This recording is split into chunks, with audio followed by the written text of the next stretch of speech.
Hey guys, welcome to EuroLeague Fantasy Talks. In this episode, we'll check BasketNews EuroLeague Fantasy and how to raise your budget there. As you can see here, when we filter the whole league by budget size, my team is on the first place with the highest budget of 27.7 million. So let's continue growing our budget and what changes we make for the next round. As always, the first thing, what is most important, is to remove players that have the worst stats for budget growing, basically the players that will most likely reduce their value. And that is basically based on their last 5 performances and the price that they are priced currently. So the 3 players that I will remove are Josh Nebo,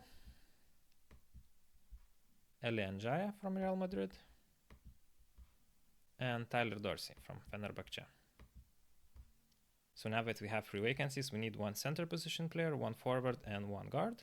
And according to my calculations, I will pick 3 players that are best for price growing. So for center position player, I will pick Georgios Papagiannis from Fenerbahce.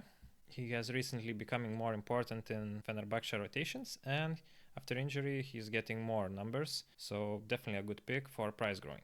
And for my forward, I will pick Canan Musa.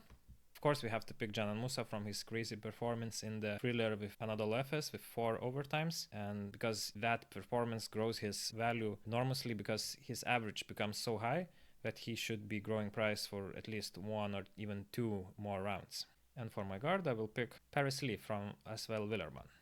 Lee also has very good stats because of his good performances lately. He might be also a good player to keep for fantasy points as well.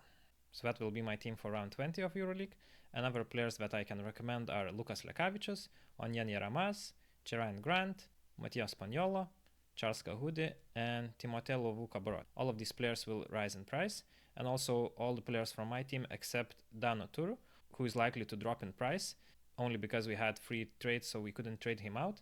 Of course, since Tyreek Jones seems to have an injury, maybe he will have a lot of playing time and will have a crazy score. Then, of course, he is likely to retain his value or grow it a little bit. But I wouldn't recommend really to pick him for price growing. Otherwise, he seems to be a really decent center.